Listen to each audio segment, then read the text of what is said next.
Welcome back from that break. It's now time for our next discussion on the role of journalists in creating awareness on how to nurture children with special needs. And my guest is Hajia Rafatu Salami. She is a journalist. Good morning and welcome. Thank you so much. Good morning, ma. Good morning. Thank you for having me. All right. It's a pleasure always to be in this studio. All right. You are a journalist. I am a journalist. Can you tell us the role of a journalist in creating awareness to nurture children with special needs? Because they have their rights too. Okay, so let me put more perspectives. Okay. I am not just a journalist. Okay. I also am a mother of a child with autism. Okay. My amazing child is 19 years old. So we have 90 years practical working experience in caring, providing care and support for a child living with disability. So we actually have an idea of where the gaps are and what the media and everybody should do to support and help protect and promote the rights of people with disabilities. First, all disabilities are not physical. Yes. All disabilities are not things that you see and immediately say, oh yes, this is a disability. Disabilities are different. They are in different hues, shapes, sizes, colors. And for us, especially those of us on the autism spectrum and those of us who are neurodivergent, our neurology is different from every other neurotypical child.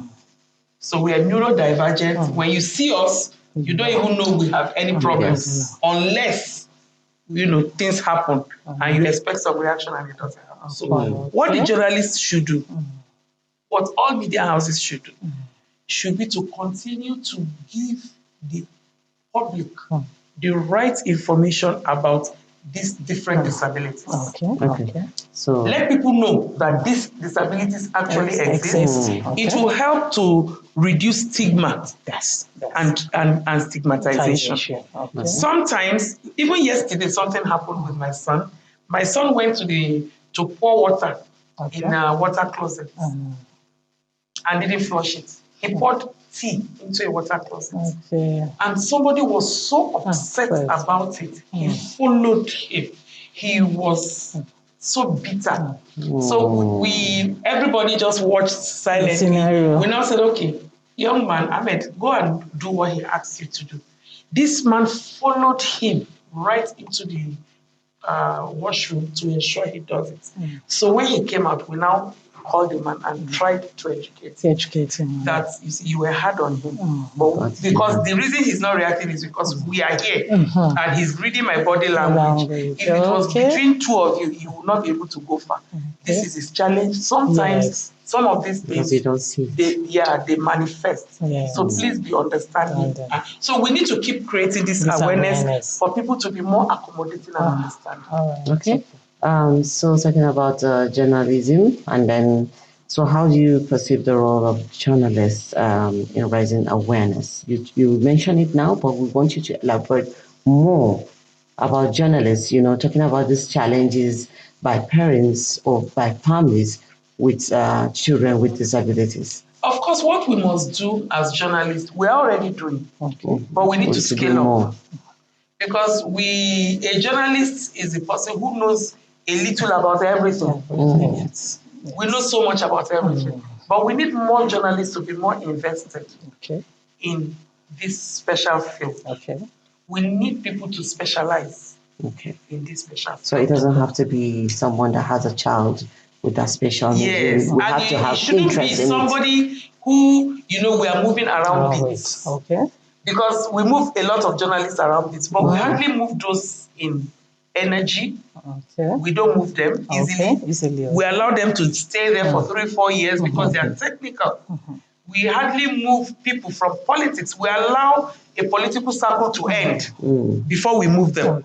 So we should also consider that when we are deploying people to cover this special area. Allow them to fester there so that they learn the diction, the language, the jargon of that field. Like I was just talking about neurodivergent, neurotypical. When you talk about autism, cerebral palsy, attention deficit hyperactivity disorder, there are so many. You have learned all these, terms if you don't have a child in that field. Yes, there are a lot of people interested, there. There are a lot of people there that are just interested. They're just curious. Yes. They're just curious. And that curiosity is what has kept some of us as journalists for decades. Yes. Because you really don't know what is going to come up tomorrow. Definitely. You go to sleep not knowing where you are going or what something is going to, you have a plan, but 10,000 things come and takes you off your plan. Yes. And then you are also asking, what's new? So that curiosity should lead journalists into exploring journalists into coming and understanding, the world of these people. People who are physically disabled, for instance, it's easy to work with them because you have seen it. It's physical. You can see it. But when you're talking about this one is not physical. It's not physical. You can't see it. Okay, as a mother and a journalist, we have parents who have these kids and feel upset about it. They're not happy having those kids. Because I've had someone that took her child, he has Down syndrome, dropped him at the gate of a hospital like that and left. Yes. The hospital took that child and tried to nurture him. So how will you educate those parents at home? Okay, so there is more knowledge now. Alhamdulillah. There is more knowledge now. There is more openness. I mean, everybody is talking about it. Everybody is. So a lot of parents, since we also have been very vocal about it, I receive calls. Parents call me and say, what do I do? Parents want somebody to talk to.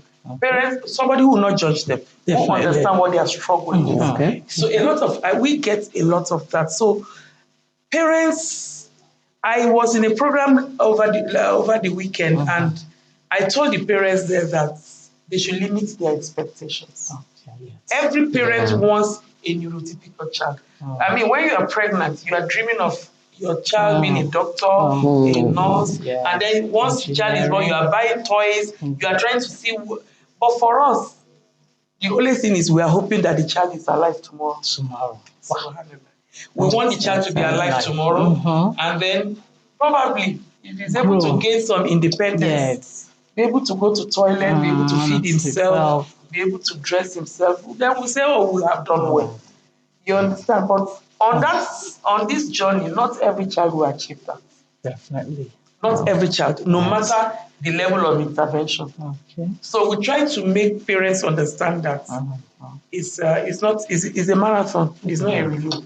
It's a long-term project. I didn't understand it on time. That my 19-year-old may depend on me for the rest of my life. So it's very deep. I will try to encourage parents to say, you know what? Just take a deep breath. Take it there as it comes. You have a life to live. You must be alive to care for this child. So you must continue to work on yourself. Be happy.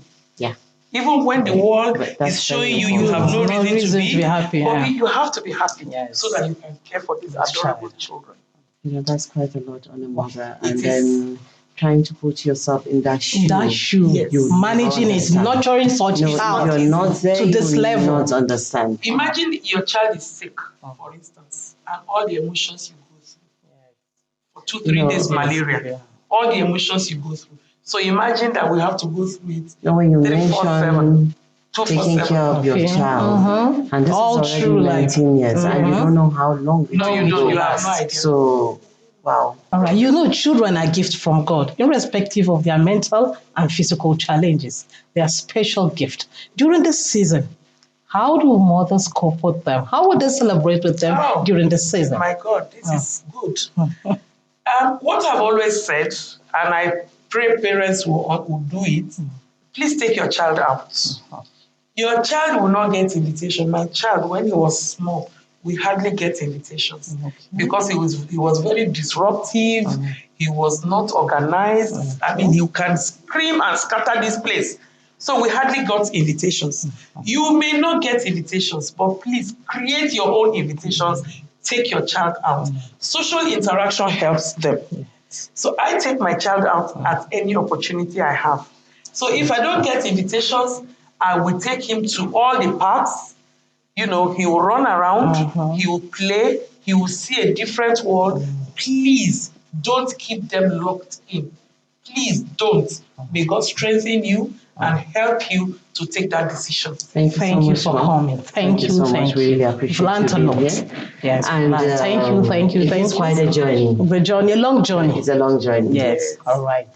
Wow. So we've been speaking with Haji Arafatu Salami. She is a journalist, a mother, and you know what she said. She has touched me, and you know, irrespective of what your child is going through, a mother is a mother. You don't know how long the journey is.